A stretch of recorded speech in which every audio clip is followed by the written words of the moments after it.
ஒன்றாக அமர்ந்து மது அருந்திய நண்பர்கள். திடீரென நண்பர்களுக்கு இடையே ஏற்பட்ட பயங்கர வாக்குவாதம். சுடுகாட்டில் வெட்டுக்காயங்களோடு கிடந்த கட்டுமான தொழிலாளியின் சடலம். இளைஞரை சக நண்பர்களே வெட்டி கொன்றது ஏன்? மர்ம பின்னணி என்ன?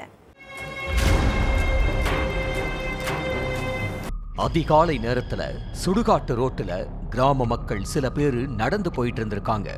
அப்ப முட்புதருக்குள்ள வெட்டு காயங்களோட இளைஞர் ஒருத்தர் உயிரிழந்து கிடந்தாரு. இந்த விஷயம் அந்த கிராமம் ஃபுல்லா காட்டு தீ மாதிரி பரவி இருக்கு. உடனே கிராம மக்கள் எல்லாருமே சுடுகாட்டுக்கு ஓடி போய் பார்த்திருக்காங்க. அப்ப அங்கிருந்த ஒருத்தர் போலீஸ் ஸ்டேஷனுக்கு போன் பண்ணி தகவலை சொன்னாரு. உடனே ஸ்பாட்டுக்கு வந்த போலீஸ் சடலத்தை மீட்டு போஸ்ட்மார்ட்டத்துக்கு அனுப்பி வச்சாங்க. அடுத்து உயிரிழந்த இளைஞர் யாரு, இவரை யாரு கொலை செஞ்சாங்கன்னு கிராம மக்கள் கிட்ட கேட்டிருக்காங்க. அதுக்கு உயிரிழந்தது இதே ஏரியாவை சேர்ந்த விமல்னு சொல்லி இருக்காங்க.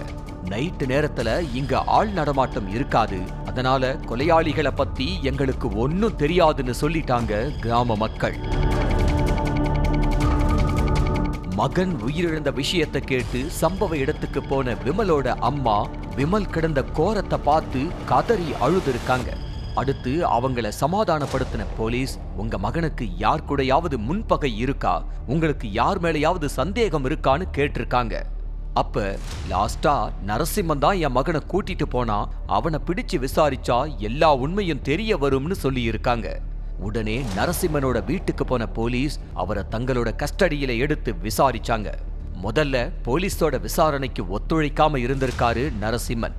அதனால அவனை முட்டிக்கு முட்டி தட்டி தங்களோட பாணியில விசாரிக்க ஆரம்பிச்சாங்க.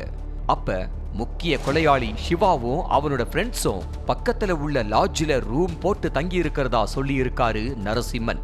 அதுக்கடுத்து சம்பவ இடத்துக்கு போன போலீஸ் சிவாவையும் அவனோட ஃப்ரெண்ட்ஸையும் சுத்தி வளைச்சு பிடிச்சு ஸ்டேஷனுக்கு கூட்டிட்டு போய் விசாரிச்சாங்க. திருவள்ளூர் பொன்னேரி அடுத்த ஏலியம்பேடு பகுதியைச் சேர்ந்த சிவாவுக்கு கல்யாணமாகி சரண்யாங்கிற மனைவி இருக்காங்க.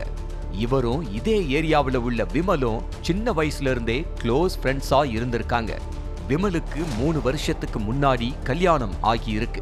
ஆனா சமீபத்துல கணவன் மனைவிக்குள்ள ஏற்பட்ட கருத்து வேறுபாட்டால 2 பேரும் பிரிஞ்சு வாழ்ந்துட்டு இருக்காங்க. இதனால மன உளைச்சல்ல இருந்த விமல் எந்த நேரமும் சிவா வீட்டுல தான் இருப்பாராம். நைட்டானா 2 பேரும் ஒன்னா உட்காந்து மது குடிக்கிறது, ஒன்னா ஊர் சுத்துறதுன்னு இருந்திருக்காங்க.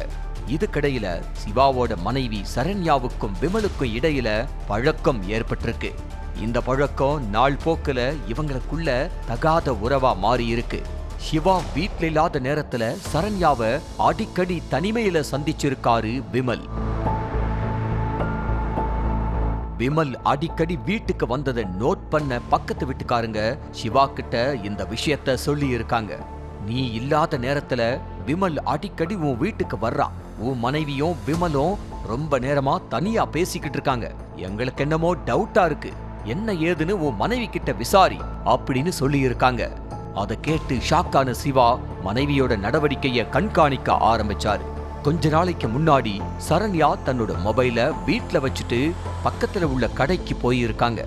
அப்ப சரண்யாவோட செல்போனை எடுத்து கால் லிஸ்ட், வாட்ஸ்அப் சாட்னு எல்லாத்தையும் எடுத்து ஆய்வு பண்ணி இருக்காரு சிவா. அதுல கால் லிஸ்ட் ஃபுல்லா விமல் பேரு தான் இருந்திருக்கு.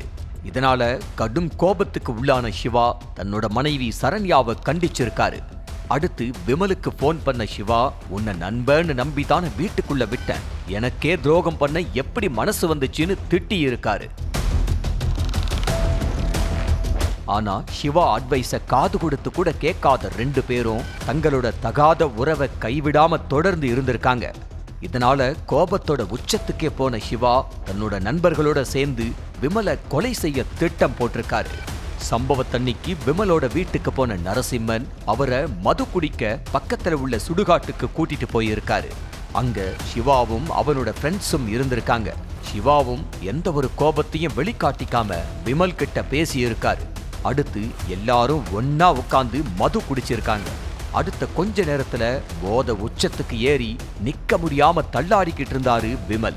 அடுத்து தான் மறைச்சு வச்சிருந்த அரிவாள், கத்திய எடுத்த கும்பல் விமலை சரமாரியா வெட்டி கொண்டு இருக்காங்க. அடுத்து நரசிம்மன் தன்னோட வீட்டுக்கு போயிட்டாரு. சிவாவும் அவனோட ஃப்ரெண்ட்ஸும் பக்கத்து ஏரியாவில் உள்ள லாட்ஜில் தலைமறைவாயிட்டாங்க. ஆனா விமலோட அம்மா கொடுத்த தகவலை வச்சு நரசிம்மனை கைது பண்ண போலீஸ் அவர் மூலமா சிவாவையும் அவனோட ஃப்ரெண்ட்ஸையும் அரெஸ்ட் பண்ணிட்டாங்க.